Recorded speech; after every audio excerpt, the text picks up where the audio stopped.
thank you for coming to listen to the talk this evening. My name is Sandy Humby. I'm what one would call a rose alchemist. And I've been working with roses, I think really most of my life. They've woven their way right through from my childhood with my grandfather, who was a professional gardener, and he had a sacred rose garden in front of a little cottage in the middle of the New Forest in Hampshire. And I can remember as a child that there was a little wicket gate out by the unmade forest road, and he would wait for opportunist manure to bring in and put on his roses, because roses love fresh, hot manure. And I learned very early on that the rose was a very special plant, that she thrived on transforming the shit of life into fragrance and beauty and blossom. And the rose followed her way on through for me, because I ended up as a career for 18 years as a couture wedding dress designer.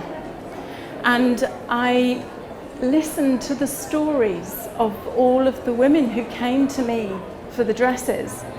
And each and every one of them seemed to have some connection to the rose. There was something about the rose that spoke of the beauty and the mystery that is held in the core of woman. And when she opens herself, she reveals her golden heart.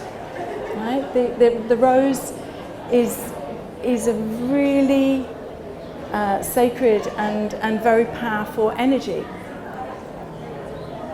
So in my 18 years of making wedding dresses, I put masses of handmade silk roses onto these dresses.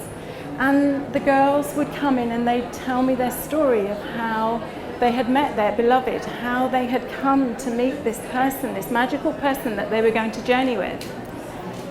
And I got to meet the girl, and I got to meet often the mother, and I would sometimes get to meet the bridesmaids, the sisters, and form a picture of what actually had created this woman, how she had become who she was.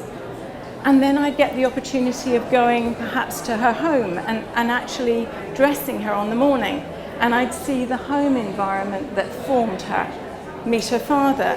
It was an encompassing journey of understanding, part of our human dream, but also understanding the emotions and the experience of our story, and how that affects our heart, how that affects the resonance of our heart. And the more I looked at this, the more I came to understand that the brighter and the clearer the heart energy, the more magnetic the heart was.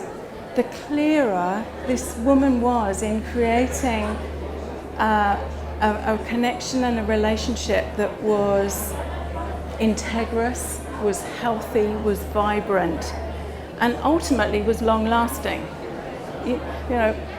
It's part of this story of unfolding this heart energy. And there is something about the rose that speaks to the heart. So many of these women had roses in their bouquets, roses in their headdresses. We put roses on the dresses, caught up in the skirts. And it formed a fascination for me, this thread in the journey. But my own journey took me on different paths, and my own marriage went pear-shaped, and the wedding dresses and making the wedding dresses didn't feel appropriate for me anymore, and I knew I needed to go beyond it. So my journey took me out on a healing journey, and exploring energy healing and our psychology, more about what actually forms this substance of who we are. And it's been a colourful and an interesting journey. It's not been easy to move through to that place of, I guess, my own healing, but also in being able to find a tool that was going to be able to support my process